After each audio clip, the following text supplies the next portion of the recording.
and consider submitted the budget of the following agencies: National Commission of Senior Citizens and Bago tayo magpatuloy, huwag kalimutang mag-subscribe sa aking channel.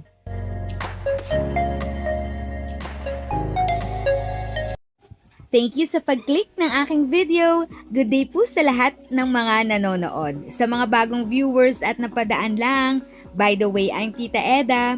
Welcome to my channel. Ang channel na maghahatid sa iyo ng dagdag kaalaman tungkol sa government services, bagong mga balita at informative videos na galing sa legit na resources. Mag-subscribe na para updated ka.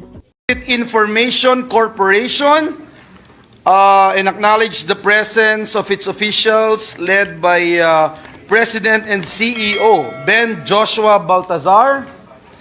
And we also like to move that we consider the budget of the Department of Trade and Industry Cooperative Development Authority led by Yusek Joseph Encabo, other executive offices, Climate Change Commission led by Secretary Robert Borge, National Commission of Senior Citizens led by Chairperson Franklin Quijano, and the Philippine Competition Commission led by our good friend, friend of the Senate, Chairperson Michael Aguinaldo. And I move that we recognize the distinguished sponsor of the measure, the distinguished lady from Ilocos, the ate ng bayan, Senator Amy Marcos, and to interpolate, our minority leader, Senator Coco Pimentel. I so move, Mr. President. the consideration of the budget of the said agencies and offices mentioned by the majority leader is now in order for today's interpellation. And the sponsor, Senator Amy Marcos, and the deputy minority leader, minority leader, Senator Coco Pimentel, is now recognized. Thank you. If I may just put into the record the following introductory remarks. The proposed 2024 budget of the National Commission for Senior Citizens has been decreased by from 116 million, it is now lower by 81 million. And the amount of 3.3 million is transferred from DSWD. On top of that, for the NCSE, for the Assistance to Older Persons Program. That's the summary of the budget developments for these 5 small agencies, Minority Leader, Mr. President, and Majority Leader. Thank you, Mr. President.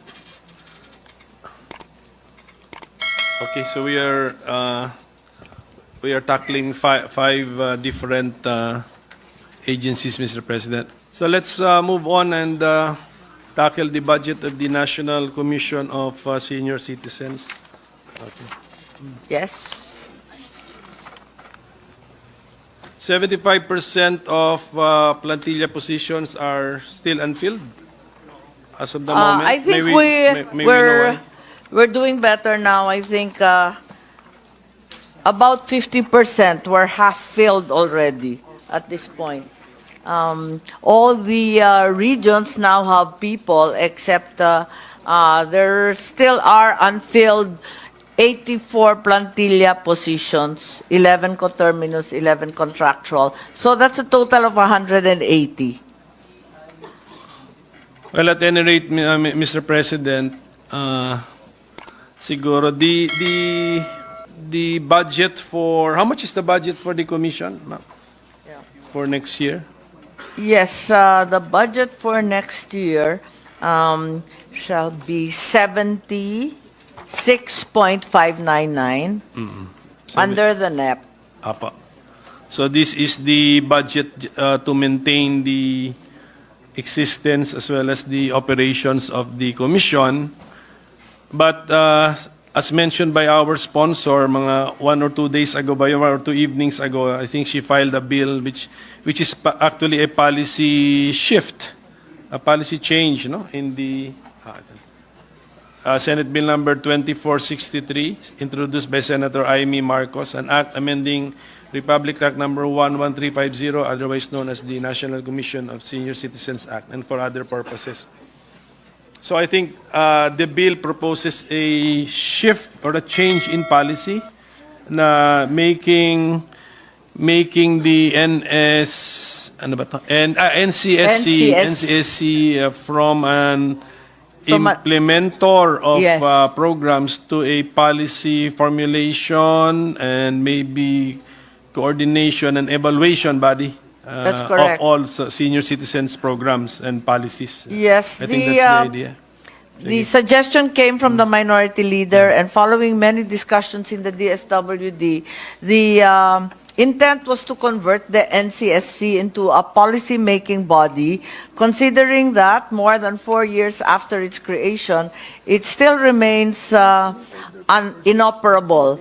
And none of the DSWD programs for senior citizens has actually been transferred to the NCSC for implementation. Similarly, other sectors such as the PWD, the solo parents, and so on, have asked also for a similar implementing arm, which would basically disband all of DSWD and its different functions. Or not really disband, or require 3 to 4 times the manpower now. There we go. Yes, for because, each sector. Yes, if for each sector ang ating approach. So, kaya siguro na we don't have to spend really too much time on the budget of the NCSC kasi 76.5 naman ito, 40 million for their sweldo, MOE. May capital outlay ba doon sa 76.5? Walang capital outlay sa taon nito, pero palagay ko meron parating request for IT equipment and vehicles considering their constituency of very fragile seniors. Sige. Pero during the opening statement of our sponsor, may nabanggit kayong parang older persons something? There's sorry. They're also That's executing correct. now a certain That's correct. project? The assistance to older persons has How been much is that? transferred. 3.3 million from DSWD. So piling-pili lang mabibigyan? 3.3 million? Yes, DSWD transferred 3.3 million to the NCSE for implementation to be given away. Ilang piling-pili lang po 'yan? Is it the... Sorry. I think this constitute the celebration for the elderly week. Okay. And the support for anti-poverty programs and together with NAPSI so that they can meet. But there's no actual subsidy or stipend being It's an distributed. activity. It's mga an activities for an lang activity. for Okay, senior good. citizens. Tama, Mga ganun. FSCAP, mga Sige po. OSCA, ganun. Sige po, they should lead in the celebration of activities Yes. for senior citizens. Tama. Okay, so mabuti po ngayon. We are discussing their budget at 6:30 p.m. Last year yata, we discussed their budget at 2 a.m. yata, around 2 a.m. So, Thanks to the sufferance of the minority leader. no. And yes, and may mga magigiting naman tayong mga leaders po ng NCSC na nandito. And the head is still former Mayor Franklin Quijano, I think, of Iligan. So, Yes, that's right. Do you have a term, sir? Term? How many years po yan?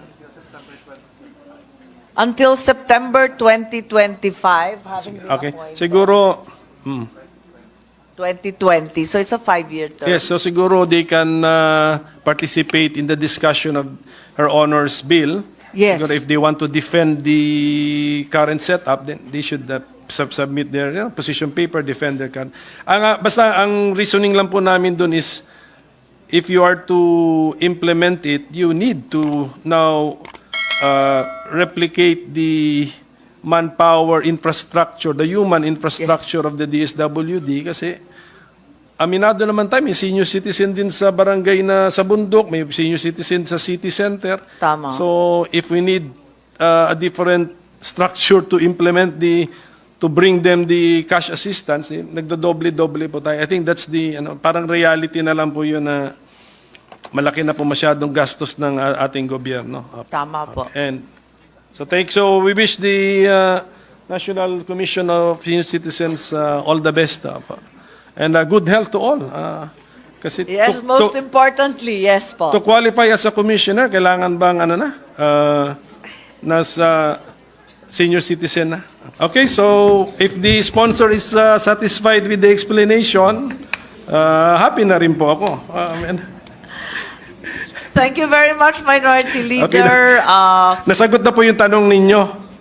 Medyo natanong, pero tutukan pa rin natin at bantayan Okay sa po. mga susunod na buwan na Okay po. gamitin ang pera ng bansa ng tapat at maayos. So we thank the 5 agencies, Mr. President. We wish them all the best. Thank you for your patience. Sorry, ginabi kayo. But I'm sure the senior citizens happy sila na hindi sila inumaga. Okay. And thank you, Madam Sponsor, for also your patience and your for very direct to the point answers, Mr. President. Thank you very much, Minority Leader, Mr. President. And we promise on behalf of the CCC that Senator Villar will be provided with the list as required, as well as the other information at the soonest possible opportunity to the minority. Thank you very much. Thank you, our Minority Leader. Majority Leader. Yes, Mr. President, before I make the proper motion, Mr. President, may I just put into the records again and join the distinguished sponsor as an Ilocana that we are not happy with that report that was given to us, despite the fact that the 89 delegates did not come from CCC alone. It's still a big delegation, Mr. President. I don't think it's in the mandate of CCC to promote international travels. Also, Mr. President, I will no longer ask any questions, but we will look into these figures given to us by NCSC that 40, Mr. President, out of 206, only 40 filled permanent positions out of 206. Mr. President, that's 19%. I think that's improved since that data was provided. Well, hopefully, and I will look into it by next year, Mr. President, because they have 49, if I'm not mistaken, 49 contract of service job order status, Mr. President. In the entire country, 1 of every 10 authorized positions is still unfilled, Mr. President. While you talk about 642,000 job orders, contract of service. While here in the Senate, we are pushing to end ENDO, but the government has 642,000 JOs and contract of service. But despite of that, Mr. President, we have 1 at least out of 10 authorized positions still unfilled. And hopefully, ito hong 19% na filled lang ng NCSC ay talagang mag-improve dahil titignan din po natin ito. Just to put that on record, Mr. President. Mr. President, there being no other reservation for interpellation, I move that we close the period of interpellations and debate and consider the budget of the following departments and agencies. The Credit Information Corporation, Cooperative Development Authority, Climate Change Commission, National Commission of Senior Citizens, and Philippine Competition Commission to be deemed submitted for the body's consideration. I so move, Mr. President. There is a motion by the Majority Leader to close the period of interpellation and consider submitted the budget of the following agencies: Credit Information Corporation, Cooperative Development Authority, Climate Change Commission, National Commission of Senior Citizens, and Philippine Competition Commission. Is there any objection? Hearing none, the motion is approved. If sa tingin mo, natulungan ka ng video ko na ito, nakasave ka sa oras mo, you can click yung thanks button at any amount ay malaking help sa pag-grow ng channel ko. Yan lang po muna ang aking update. Sana ay nakatulong na dagdag kaalaman ang aking shinare today. Ang goal ng aking channel ay mag-create ng awareness. Kung ganitong mga topic ang gusto mo, panoorin mo ang mga videos ko na ito.